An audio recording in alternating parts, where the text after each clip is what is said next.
Hey everybody, it's the Mad Master here. I'm just doing a video. I was just watching Whitney Webb, who is a journalist slash, some would say, truther person. Known about her for a long time, and she was on the Corbett Report, and I'm seeing her on like more dissident left channels like Primo Radical, which was surprising. Now, I guess she did interview last year though about the whole crisis we're going through, less so now in the United States, but hopefully that won't change, as far as restrictions and stuff, of course, and other stuff. And I guess they're who knows, but anyways, we're just a month behind the other countries. Oh no, we're gonna have lockdown again. Yeah, not without some fighting from me, as far as I will be civilly disobedient if it's just for cases, just like I said. So anyways, this one is about Cyberpunk. I did a video like this last year, but I just started thinking about this. It's like the role-playing game and the genre of science fiction is kind of intertwined with this idea that I have about, the people pushing, because I was watching this Whitney Webb. She was talking about transhumanism and, what they're trying to do and stuff. And it's like, well, for every dystopian idea, there's also the countervailing idea that goes against it. And in some ways, that's cyberpunk, because in the books and in the the movies and the video games and comics and music and in the role-playing game, especially that, role-playing games actually really serve a role, by the way, I should note, in pushing a lot of shared universes forward. Like with Star Wars, a lot of stuff came from the 80s role-playing game, like the newer not the new Star Wars, but like I know at least the 90s Star Wars stuff, a lot of it got influenced by that. So I think the same happened with Cyberpunk. So to me, it's not about the government controlling your mind with some kind of neural implant. It's about you being able to hack your own implant and the government not being able to track you, or the mega corporations or whoever, in a cyberpunk reality. It's not about necessarily you be controlled by the corporation, but you using the technology against these people, the tyrants, the conglomerates, and so forth. And that's kind of what Cyberpunk is about. As far as a role-playing game, it's like there's these technologies, transhumanist technologies that exist, but it's like the plot is foiled because you're kind of using their powers against them, the people that are out to get you, or these different warring factions. So I think that's a preferable future to this dystopian collectivist idea. And I don't know if I want to use the word collectivist, but this these elites trying to push this. If this is true, I'm just saying, if these ideas are true, it's a preferable future is Cyberpunk. As chaotic and anarchic and partially dystopian as it is, it's still better and preferable to have the idea of, you're taking over these, because I think it was very influenced by the hacker movement of Cyberpunk in the 80s and stuff. But it's about using their power against them,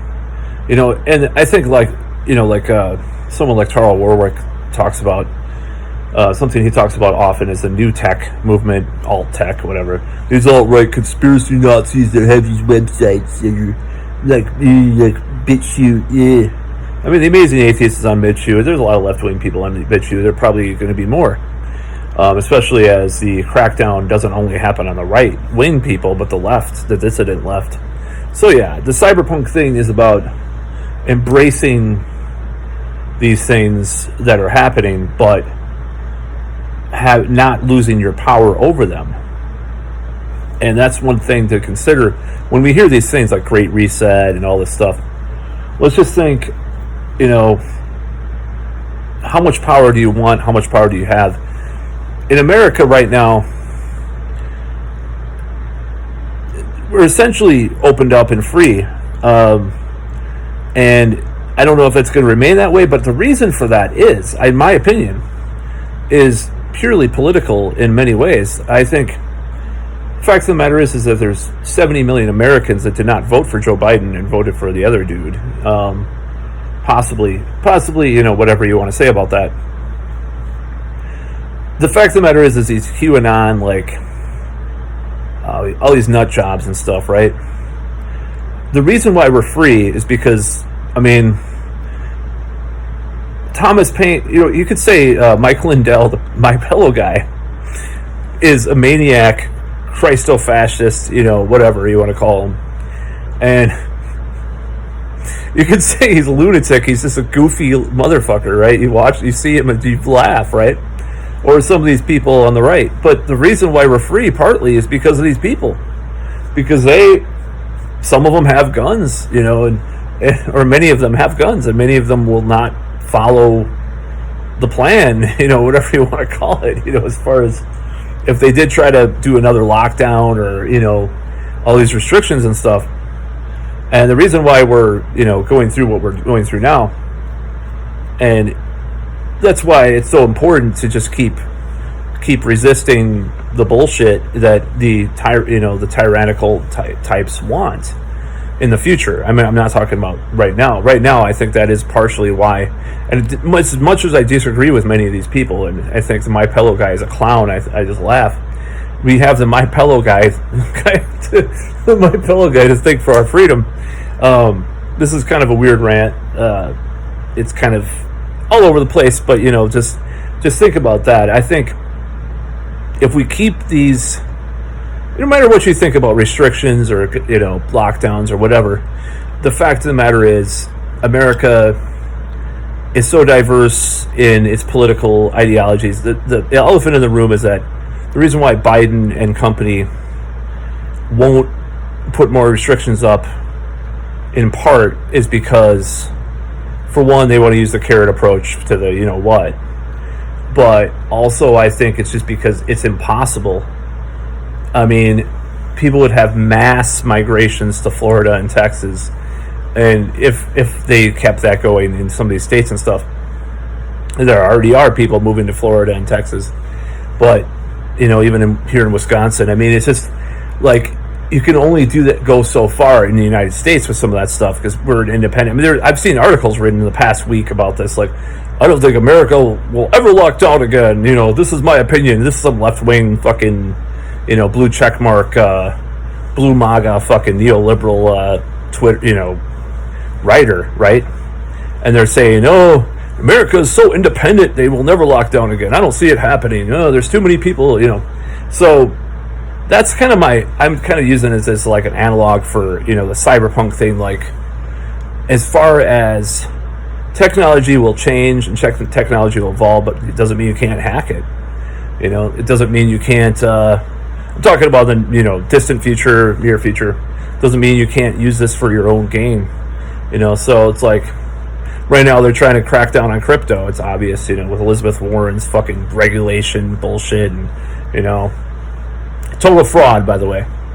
More than Bernie. Bernie is just, I still see Bernie as a weak person rather than an actual fraud. He's a fraud compared to someone like Ralph Nader or someone that really, pushed a lot of that stuff. But yeah, it's interesting to look at this. But Cyberpunk is the answer to dystopia in a certain way. The whole idea that we'll have this kind of technology that could be used for dystopian, authoritarian power grabbing, but we can also try to take the power back, just like with alt tech. People having BitChute and and some of these more honestly astroturf ones like Parler. Obviously. But, there's all sorts of stuff going on with that. There's all sorts of different apps and different things that people are trying to do. There's alternatives to YouTube and alternatives to these websites, Twitter and stuff. It's like the writing's on the wall that independent people want to be free. People want to be independent.